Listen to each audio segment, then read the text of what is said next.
Labradores malvados. Parábola de los labradores malvados. Mateo capítulo 21. Antes de ver completamente lo que Jesús expresó en esta parábola, vamos a ver un poquito el contexto. Que Mateo 21, versículo 23 dice así: Cuando vino al templo, los principales sacerdotes y los ancianos del pueblo se acercaron a él, a Jesús, mientras enseñaba y le dijeron: ¿Con qué autoridad haces estas cosas? ¿Y quién te dio esta autoridad? Respondiendo Jesús les dijo: Yo también os haré una pregunta, y si me la contestáis, también yo os diré con qué autoridad hago estas cosas. El bautismo de Juan, ¿de dónde era? ¿Del cielo o de los hombres? Ellos entonces discutían entre sí, diciendo: Si decimos del cielo, nos dirá: ¿por qué no le creísteis? Y si decimos de los hombres, tememos al pueblo, porque tienen a Juan por profeta. Y respondiendo a Jesús dijeron: No sabemos. Y él también le dijo: Tampoco yo os digo con qué autoridad hago estas cosas. Y ahí viene la parábola. Verso 33 dice: Oíd otra parábola. Hubo un hombre padre de familia, el cual plantó una viña, la cercó de vallado, cavó en ella un lagar, edificó una torre y la arrendó a unos labradores y se fue lejos. Y cuando se acercó el tiempo de los frutos, envió sus siervos a los labradores para que recibiesen sus frutos. Mas los labradores, tomando los siervos, a uno golpearon, a otro mataron, a otro apedrearon. Envió de nuevo otros siervos, más que los primeros, se hicieron con ellos de la misma manera. Finalmente les envió su hijo, diciendo: Tendrán respeto a mi hijo. Mas los labradores, cuando vieron al hijo, dijeron entre sí: Este es el heredero, venid, matémosle y apoderémonos de su heredad. Y tomándole le echaron fuera de la viña y le mataron. Verso 40. Cuando venga pues el señor de la viña, ¿qué hará a aquellos labradores? Le dijeron: a los malos destruirá sin misericordia y arrendará su viña a otros labradores, que le paguen el fruto a su tiempo. Jesús les dijo: ¿Nunca leísteis en las Escrituras: la piedra que desecharon los edificadores ha venido a ser cabeza del ángulo? El Señor ha hecho esto y es cosa maravillosa a nuestros ojos. Por tanto os digo que el reino de Dios será quitado de vosotros y será dado a gente que produzca los frutos de él. Y el que cayere sobre esta piedra será quebrantado, y sobre quien ella cayere le desmenuzará. Y oyendo sus parábolas, los principales sacerdotes y los fariseos entendieron que hablaba de ellos. Pero al buscar cómo echarle mano, temían al pueblo, porque éste le tenía por profeta. La parábola de los labradores malvados. ¿Qué era una parábola? Una parábola era una historia ficticia sacada de la vida real. El propósito de la parábola era buscar la lección principal, que eso me va a llevar a la verdad espiritual. Una parábola sacada, una historia sacada de la vida real para buscar una lección principal, llevarme a la verdad espiritual. ¿Cuál es la lección principal en todo esto? El pasaje empieza diciendo que se acercaban al templo los sacerdotes, los ancianos, ahí estaban todos ellos, y la pregunta o la lección era: ¿con qué autoridad haces estas cosas? ¿Y quién te dio esta autoridad? Ellos iban y les preguntaban a Jesús: ¿quién te dio esta autoridad para que vos vengas ahora y empeces a hacer lo que vos quieras? Y en esta parábola Jesús de a poco va a ir respondiendo, pero lo primero que vamos a ver acá es el pueblo. Porque dijo que había un hombre padre de familia, el cual plantó una viña, la cercó de vallado, cavó un lugar, edificó una torre y la arrendó. Esa palabra arrendar significa la entregó, le dio a unos labradores y se fue lejos. De acuerdo a lo que dice Isaías capítulo 5, versículo del 1 al 7, algunos de esos versículos dice: Ciertamente la viña de Jehová de los ejércitos es la casa de Israel. Y ese texto sigue diciendo: y los hombres de Judá, planta deliciosa suya. Él le arrendó. ¿Por qué vemos el pueblo? Porque él al pueblo le dio una tarea: que la viña dé frutos. En ese mismo pasaje de Isaías capítulo 5 dice que esperaba que diese uvas y dio uvas silvestres. Esperaba que diese fruto, pero no dio ningún fruto. Los labradores estaban ahí en el pueblo. Ellos tenían que hacer crecer al pueblo, ellos tenían que dirigir al pueblo. pero no dio ningún fruto, ni siquiera uno. No dio ningún fruto. Pero Él le arrendó, Él le dio la viña, Él le dio el pueblo. ¿Qué es lo que Dios te dio en tu mano? ¿Una responsabilidad? Hay muchas personas que, mira, no son responsables en lo que Dios les dio. Y quieren un ministerio en la congregación, pero de repente se dejan de congregar. De repente empiezan a buscar otras cosas, de repente empiezan a probar cosas de este mundo. ¿Qué es lo que Dios te dio? Si Dios te dio una responsabilidad, debes hacerla justamente como la Biblia manda, decentemente y con orden. No es un juego la vida cristiana. Dios te entregó a su mismo pueblo muchas veces para que vaya. O Dios te dio un pueblo, Dios te dio una ciudad, te dio una región para que vayas y evangelices y predique. Él te entregó, te puso ahí. No te quieras ir de ahí a ir a otro lado, que mira, aquella congregación es más grande, que esta muy chica. Dios te puso ahí, en ese lugar, para que des fruto. Pero dice que fueron a buscar uvas y dio uvas silvestres. Nunca dieron fruto y estuvieron años. ¿Qué te entregó Dios? ¿Qué frutos diste? Ellos no dieron ningún fruto. Jeremías 2:21 dice: te planté de vid escogida, simiente verdadera toda ella. ¿Cómo pues te me has vuelto sarmiento de vid extraña? Dios te puso ahí. ¿Cómo te has vuelto en contra de Él? Mira, hasta que vos no te mueras, si sos hijo de Dios, hasta que no te mueras, tenés todavía algo que Dios te entregó. Dice que acá Dios le arrendó su viña a unos labradores. Hasta que no te mueras, algo Dios te entregó. Puede ser una familia, puede ser un lugar, puede ser una zona. Tenés que seguir predicando, seguir dando testimonio. Ellos nunca dieron ningún fruto. Nunca dieron ningún fruto. Jesús mismo dijo: yo soy la vid, mi Padre es el labrador. Todo pámpano que en mí no lleva fruto lo quitará. Y todo aquel que lleva fruto lo limpiará para que lleve más fruto. Hay personas que quedaron afuera de las congregaciones, de ministerios y demás, y le acusan a los líderes cuando en realidad ellos se dejaron afuera a sí mismos. Dice: todo pámpano que no lleva fruto lo quitará. Pero todo aquel que lleva fruto lo limpiará para que todavía lleve más fruto. ¿Qué te entregó Dios? En primer lugar vemos el pueblo. Pero lo segundo, versículo 34, que lo tenés ahí en la pantalla. Dice: y cuando se acercó el tiempo de los frutos, envió sus siervos. Esa palabra siervos se traduce doulos, es decir, un esclavo. Dice que cuando se acercó el tiempo de los frutos, envió sus siervos a los labradores para que recibiesen los frutos. Mas los labradores, mira ahí, tomando a los siervos, a uno golpearon, a otro mataron y a otro apedrearon. Esa palabra golpearon, que vos ves ahí en la pantalla en verde, se traduce como quitar la piel, desollar. Es decir, vamos a ver.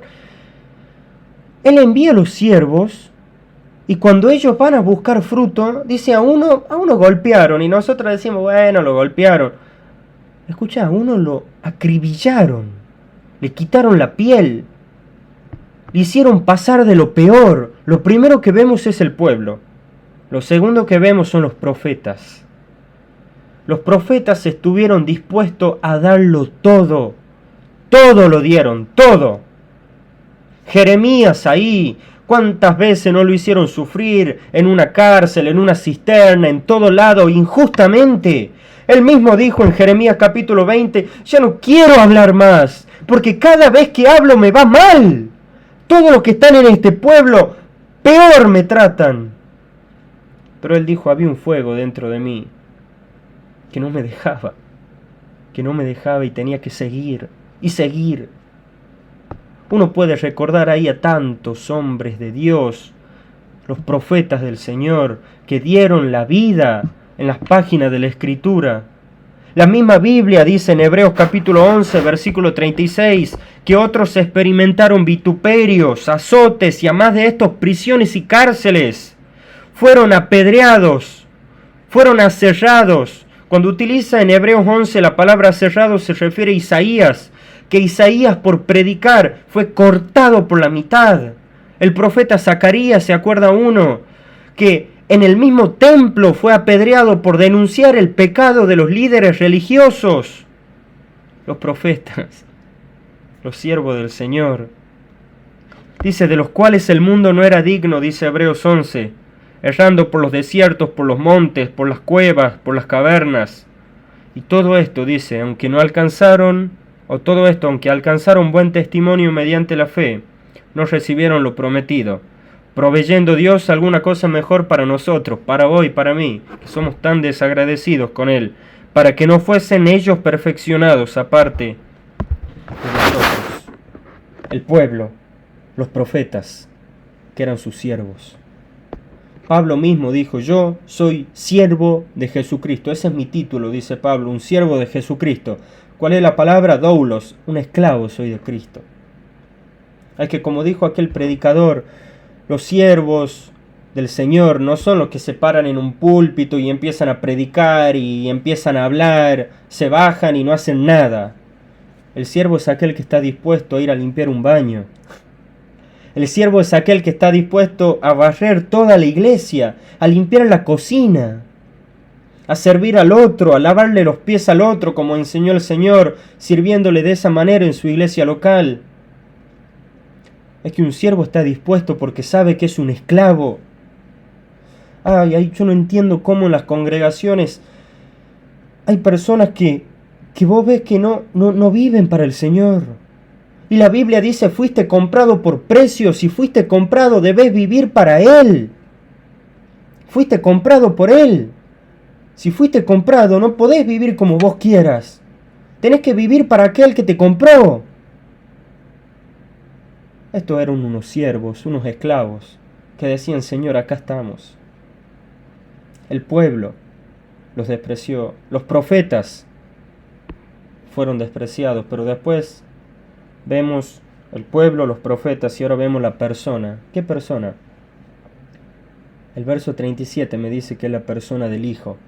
Porque dice, finalmente les envió su Hijo, diciendo, tendrán respeto a mi Hijo. Mas los labradores cuando le vieron, dijeron, este es el heredero. Vení, matémosle, dice, y apoderémonos de su heredad. Y tomándole, le echaron fuera de la viña y le mataron. Tomándole, le echaron fuera de la viña y le mataron. La persona del Hijo. Él nos dejó ejemplo. A Él los despreciaron. ¿Qué podemos esperar de nosotros? La Biblia dice que todo aquel que quiere vivir piadosamente en Cristo Jesús padecerá persecución. Y Jesús estuvo dispuesto a padecerla. Pero ¿cuáles son las lecciones principales que nos deja esta parábola? Una de las lecciones principales fue ¿por qué ellos cuestionan la autoridad? ¿Por qué pasa eso también hoy en día? Que en las congregaciones se cuestiona la autoridad. ¿Te acordás cómo empezó el pasaje? ¿Con qué autoridad haces estas cosas? ¿Quién te dio esta autoridad? ¿Por qué cuestionan la autoridad? En primer lugar, recordá esto, es porque quieren controlar. Quieren controlar. ¿Cómo controlar?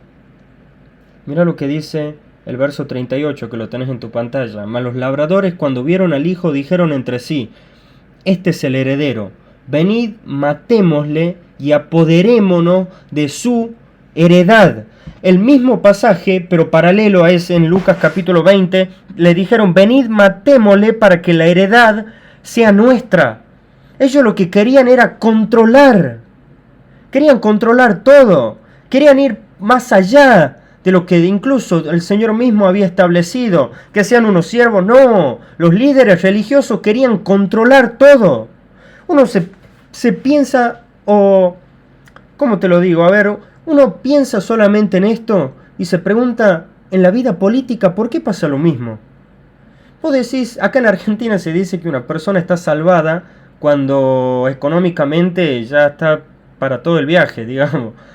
¿Por qué uno piensa que en la vida política, vos ves los políticos ahí que ya tienen su dinero, que están salvados económicamente, tienen para vivir toda la vida tranquilo, y vos los ves ahí discutiendo de vuelta? Vos los ves discutiendo con uno, con otro, ya tuvieron su lugar, pero vuelven de vuelta y quieren discutir. ¿Pero por qué? ¿Sabes por qué? Porque en el fondo ellos lo que quieren hacer es controlar, es decir, es tener poder. Y el poder se basa en eso, en controlar al otro. ¿Qué querían hacer estos líderes religiosos? Ellos lo que querían hacer era controlar. Controlar todo, tener poder sobre aquel. Decirle, este anda para allá, vos vení para acá, este allá, aquel. Ellos querían controlar todo. Mira, Pseudo Crisóstomo, quiero aclarar esto, Pseudo Crisóstomo es, pseudo significa falso, es como una escritura falsa, pero que se le acribilló, se le dio a Crisóstomo. Dice lo siguiente: después que entró Jesús en el templo, escucha esto, ¿no?, y arrojó fuera a los que vendían animales destinados a los sacrificios, entonces fue cuando pensaron matarle de una manera resuelta. Entonces decían entre sí: el pueblo dejará la costumbre de ofrecer sacrificios por la predicación de éste, y sus sacrificios constituyen nuestra ganancia, y se dedicará a ofrecer el sacrificio de la santidad, que afecta a la gloria de Dios. Y en este caso este pueblo ya no será nuestro, sino de Dios. Pero si lo matamos, mira lo que pensaba, lo que escribe este escritor, que pensaban los líderes religiosos de ese momento. Cuando Jesús entra ahí y purifica el templo, ellos dicen, pero si lo matamos, como no habrá quien exija al pueblo el fruto de la santidad, durará para siempre la costumbre de ofrecer sacrificios, y el pueblo será nuestra dotación constante. Ellos querían controlar, ¿viste? Pero cuando Jesús llega y dice, el pueblo es pueblo de Dios, quien debe controlar es Dios, ellos, ay no, hay que matarlo. ¿Por qué cuestionan la autoridad? ¿Sabes por qué cuestionan la autoridad? La autoridad en las iglesias se cuestiona simplemente porque hay otras personas que no son líderes, no son pastores, pero ellos quieren controlar. Y empiezan a hacer una revolución total, y quieren controlar todo. Y Dios dice, no, no es así. No es así. Por querer controlar, van a cuestionar tu autoridad. Por querer llegar a una posición que tal vez Dios no los puso en ese lugar, van a cuestionar la autoridad. ¿Por qué quieren cuestionar la autoridad? Porque quieren controlar, quieren ser ellos, no quieren ser. Entonces, en primer lugar, ¿por qué cuestionan la autoridad? Porque quieren controlar. En segundo lugar, ¿por qué cuestionan la autoridad? ¿Sabes por qué? Porque están en comodidad. Entonces, en primer lugar, porque quieren controlar. En segundo lugar, porque están en comodidad. ¿Por qué están en comodidad? ¿Te acuerdas cómo había empezado el pasaje, lo que habíamos dicho en los primeros versículos? Nunca dieron un solo fruto. Un solo fruto. No dieron nada. Y aún así querían seguir estando. Aún así, mira, es como que discriminaban a los profetas. Es como que se burlaban de ellos, le hacían lo peor a ellos. Pero ellos nunca dieron fruto. Una cosa de loco. Nunca dieron un solo fruto. Dice, fueron a buscar uvas, encontraron uvas silvestres. No habían dado fruto. Estaban cómodos. C.S. Lewis dice, si quieres una religión que te haga sentir cómodo, yo no te recomendaría el cristianismo. Porque el cristianismo, primero que no es una religión. Me encantó lo que dijo, si quieres una religión que te haga sentir cómodo, no te recomiendo el cristianismo. Porque vas a estar mal. Vas a estar totalmente mal y te vas a rebelar contra las autoridades por comodidad. Porque querés estar cómodo. Mira lo que dice la Biblia en Amós capítulo 6. Escucha este pasaje. Dice, ay de los que están cómodos en Sión. Ay de los que están cómodos, ¿viste? De los que están ahí tirados, cómodos. Y de los confiados en el monte de Samaria. Los notables y los principales entre las naciones, a las cuales acude la casa de Israel. Y dice Amós capítulo 6, duermen en camas de marfil y reposan sobre sus lechos. Beben vino en tazones. Mirá, dormían, bebían bebida alcohólica, bebían vino en tazones, se ungen con ungüentos preciosos. Y ahí va lo que dice, escucha. El verso 6 de Amós 6 dice, y no se afligen por el quebrantamiento de José. Ellos querían controlar, querían tener comodidad, pero nunca se arrepentían de sus pecados, jamás. Y termina ese verso 7 diciendo, por tanto, ahora irán a la cabeza de los que van a la cautividad, y se acercará el duelo de los que se entregan a los placeres. La comodidad, ¿sabes qué? Hizo daño a la iglesia. Hizo mucho daño a la iglesia. Hizo mucho daño a los líderes. Hizo muchísimo daño. Los que se entregan a los placeres y encima después van y se rebelan contra las autoridades de la iglesia. Yo puedo dar testimonio de todo esto.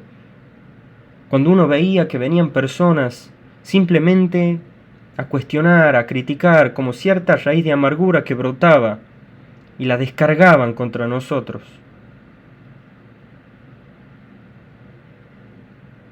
¿Cómo vas a cuestionar la autoridad? Si cuestionaste la autoridad es porque algo querés controlar. Tal vez no te gusta estar ahí, querés vos estar ahí. Si cuestionaste la autoridad es porque estás en comodidad.